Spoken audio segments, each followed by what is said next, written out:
The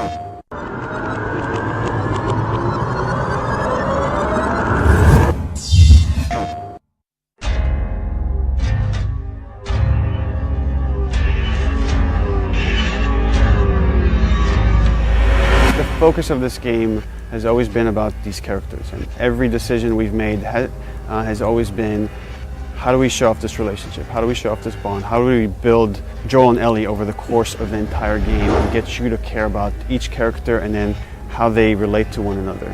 With Joel as a character, there's an interesting kind of conflict. Here is a guy that is willing to do whatever it takes to survive. And we really wanted to show in this world there aren't necessarily good guys and bad guys. There's just people trying to survive, and Joel is just one of those people. He's tasked with delivering this girl somewhere, and over the course of their interaction, of how they spend time together, they form this unbreakable bond, and they really start seeing them care more and more for each other. So we wanted to show this guy that's pretty cold, cold-hearted, can do terrible things, and yet at the same time can develop this love for this girl where he's willing to do anything to save her.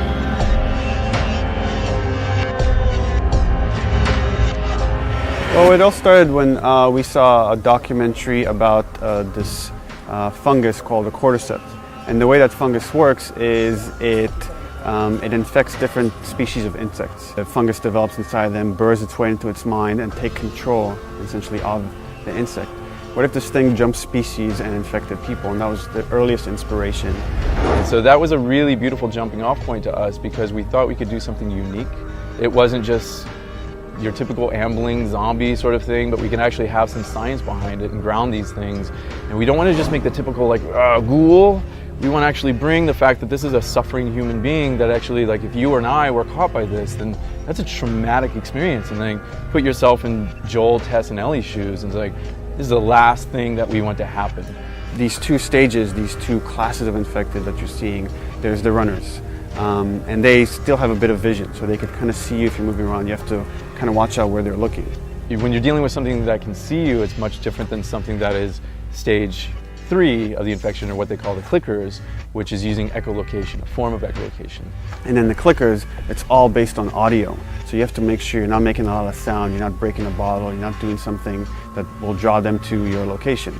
On a psychological level as a player, it kind of invests me in trying to see, like, what's behind that bush, what's around that corner, you know, and we can play with darkness and light in there and the sounds, etc. So we really want to, like, not only beautify it and say, like, oh, this is really gorgeous, but at the same time, like, kind of like add that suspense in there.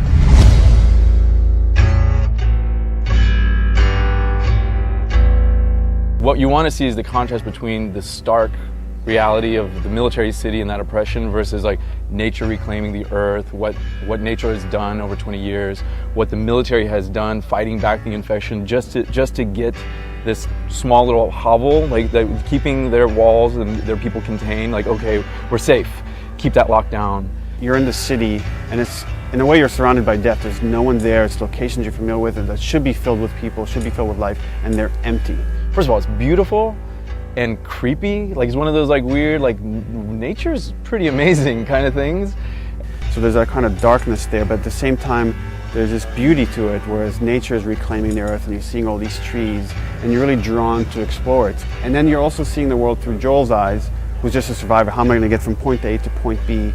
And it's contrasted against the way Ellie views the world. And it's like, again, all she's known is this oppressive quarantine zone. So when she comes out, she's never seen a skyscraper up close before. And for her to come out and actually be next to these things, these skyscrapers, glass buildings, like, wow, this is really amazing, this is really impressive. So we want to see it kind of through her eyes. In a way, they're scared for their lives. She's just enamored with the world and how it looks because she's never seen anything like this.